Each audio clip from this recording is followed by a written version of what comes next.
السلام عليكم ورحمة الله تعالى وبركاته.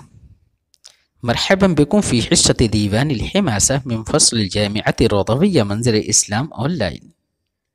فيا أيها الطلبة الأعزاء، اجلسوا في هذه الحصة من عينها بكل ما لكم من الوعي والإصغاء، وتخضعوا للمحاضرة بإمعان النظر وحسن الصفاء، واجتهدوا في الحصول على العلم، فبذلك يزدهر مستقبل الحياة، وترافد لكم الآمال المتدفقة في قلوبكم، وتتيسر لكم الفرح والابتهاج إن شاء الله فيما بعد. فتشرفوا هذه الجمل بالقبول كما هو فيكم المأمول. أولا نقرأ العبارة فاستمعوا لها وانصتوا، ثم نوضح المفردات ونلقي عليكم معاني الأبيات. بسم الله الرحمن الرحيم. وقال بعض بني عبد الشمس من فقعس: يا أيها الراكبان السائران معا، قولا لسنبس فلتقطف قوافيها، إني امرؤ مكرم نفسي ومتئد من أن أقازعها حتى أجاديها. لما رأوها من الأجزاء طالعة شعثا فوارسها شعثا نواصيها، لاذت هنالك بالأشعاف عالمة أن قد أطاعت بالليل أمر غابيها. وقال بعض بني عبد الشمس من فقعس، أي قال هذا الشاعر وهو يخاطب بني سنبس بن معاوية، يقول: يا أيها الراكبان السائران معا، قولا لسنبس فلتقطف قوافيها. قطف يقطف قطفا، قطفت الدابة إذا ضاق سيرها. فقوافيها ها هنا مرفوع على الفاعلية، وهو كناية عن قلة السير وعدم الانتشار. فهمتم؟ يقول الشاعر: يا أيها الراكبان اللذان يسيران معا، قولا عني لبني سنبس من معاوية أن يجمعوا قوافيهم، أو قولا لهم أي لا تسير قوافيكم، وهو كناية عن عدم الهجاء، أي أنكم لا تهجون. هذا بلغوا عني إليهم. إني امرؤ مكرم النفس ومتئد، أكرم الرجل نفسه عن العيب، أي أبعده، ومتئد أي متحمل من أن أقازعها، قازعها معناه فاحشها وشاتمها، حتى يجازيها. جاز يجازي مجازات معناه واضح. فالمعنى يقول: أنا رجل متحمل حليم مبعد النفس من أن أفاحشها وألاقيها في الفحش والشتم حتى أجازي من يهجوها، أو كي أجازي من يهجوها. فهمتم؟ يقال بالأردية: اے ساتھ ساتھ چلنے والوں دو سواروں، میرے طرف سے تم بنی سنبس بن معاویہ سے کہہ دو کہ وہ اپنے قوافی کو روک لیں، چلائے نہیں، یعنی اپنے اشعار کے ذریعے سے ہماری ہجو نہ کرے، یا یہ کہہ دو کہ ان کے قوافی رک چکے ہیں، وہ پھیل نہیں رہے ہیں۔ میں ایک نہایت باعزت اور اپنے نفس کو، اپنی جان کو عیبوں سے بچانے والا اور دور رکھنے والا شخص ہوں۔ میں نہایت متحمل شخص ہوں، اور میں اس بات کو حلم و بردباری سے برداشت کر لیتا ہوں کہ میں اپنے نفس کو سب و شتم میں ڈالوں، یہاں تک کہ کوئی اس کو سب و شتم کرے تو میں اس کو بدلہ دے دیتا ہوں، یا اس کی کوئی برائی کرے تو میں اسے اس کی جزا دیتا ہوں۔ لما رأوها من الأجزاء طالعة شعثا فوارسها شعثا نواصيها. لما رأوها ها الضمير للخيل، رأوا أي بنو سمبس، من الأجزاء الجزع منقطع الوادي، فهمتم؟ وها هنا الجمع باعتبار الأجزاء.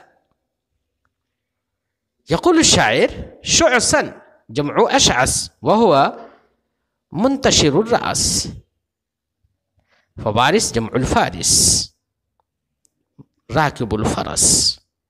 شعثا نواصيها، نواصي جمع الناسية، الناصية معنى واضح. فالمعنى يقول الشاعر لما رأى بنو سمبس الخيل منا طالعة من الجزع وقد كانت نواصيها وفوارسها شعثا مغبرة، لاذت هنالك بالأشعاف عالمة أن قد أطاعت بليل أمر غاويها. لاذت هذا جواب لما. هنالك لاذ يلوذ معناه أوى ولجأ إليه.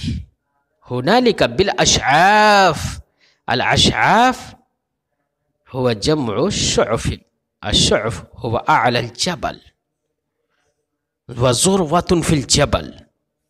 عالمة لاذت بنو سمبس عالمة، عالمة حال من قوله من الضمير لاذت، أن قد أطاعت بالليل أمر غاويها.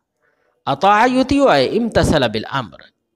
أمر غاويها، الغاور معناه السيد الغوي المضل.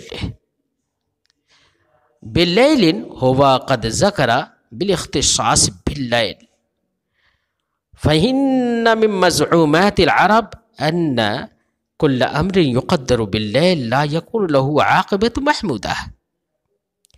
يقول الشاعر إنهم قد لجأوا في ذلك الوقت حينما رأوا الفوارس طالعة من منقطع الوادي، فلما رأوا لجأوا إلى زر الجبال وإلى أعلى الجبال، لازوا ولجأوا إليها، وهم كانوا عالمين أنهم قد أتوا وامتثلوا بأمر رجل مضل غاو بالليل فليست له عاقبة محمودة. یقال بالاردیہ، جب انہوں نے وادی کے پلے سرے سے ہمارے گھڑ سواروں کو آتے ہوئے دیکھا تو اس حال میں کہ وہ گھڑ سوار اور ان کے گھوڑوں کے بال بکھرے ہوئے تھے، یعنی نہایت ہی جوش میں تھے، تو انہوں نے فوراً وہاں پر پہاڑوں کی اونچائیوں میں جا کر پناہ لے لی، اس حال میں کہ وہ جان رہے تھے کہ انہوں نے ایک گمراہ کرنے والے شخص کی اطاعت رات میں کر لی ہے، لہذا اس کا انجام اچھا نہیں ہوگا. وقال آخر فی ابن له اے ان هذا الشاعر قد قال لامرأته مخاطبا لامرأته في امر ابن له، وكان ذلك الابن من الأمة واسمه حندج، وكانت امرأته تؤذيه فقال لا تعزلي في حندج إن حندج وليس عفرين لدي سواء. يقول يا أيتها المرأة لا تعزليني في أمر حندج، فإن حندج هو في غاية من الشجاعة والبصالة، حتى أن حندج وليس عفرين سواء في الشجاعة لدي. حميت على الأهار أطهار أمه وبعض الرجال المدعين غثاء. الغثاء معناه غير معتبر وغير معتد. حمى يحمي حماية معناه حافظ عليه. حميت على الأهار. الأهار جمع العاهر. العاهر معناه الزاني. أطهر أمه. يقول الشاعر: حميت على الأهار أطهار أمه، أي إنني قد حافظت على الأهار، إنني قد حافظت أطهار أمه وأيام طهر أمه من العهار والزنات، فإنهم لم يتمكنوا أن يذهبوا إليها ويرقبوا إليها ويأتوا إليها ليلا، فلذلك هو متيقن أن هذا الولد هو مني. فهمتم؟ وبعض الرجال الذين يدعون أنه ليس مني فقولهم غير معتبر. يقال بالأردية: اے میری بیوی تو ہندج کے سلسلے میں مجھے ملامت مت کر، کیونکہ ہندج اور افرین جھاڑی کا شیر میرے نزدیک بہادری میں برابر ہیں۔ میں نے اس کی ماں کے طہر کے ایام کو زانیوں سے محفوظ رکھا ہے، کوئی اس تک نہیں پہنچا۔ اور بعض لوگ جو اس بات کا دعویٰ کرتے ہیں کہ یہ میرا نہیں ہے، غصہ، تو ان کا یہ دعویٰ جھوٹا ہے، غیر معتبر ہے۔ فجاءت به سبط البنان كأنما عمامته بين الرجال لواء. فجاءت به أي أمه قد جنت به. سبط البنان، سبط البنان، السبطة معناه الطول.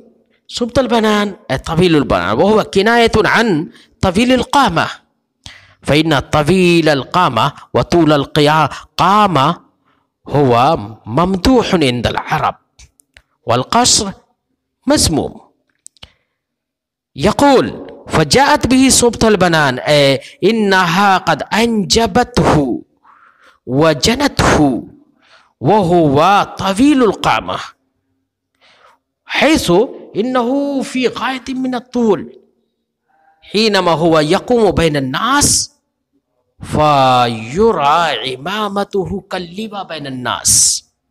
فهمتم؟ يقال بالأردية.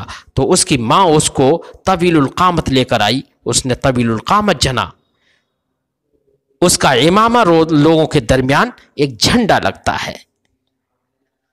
السلام علیکم ورحمۃ اللہ تعالی وبرکاتہ۔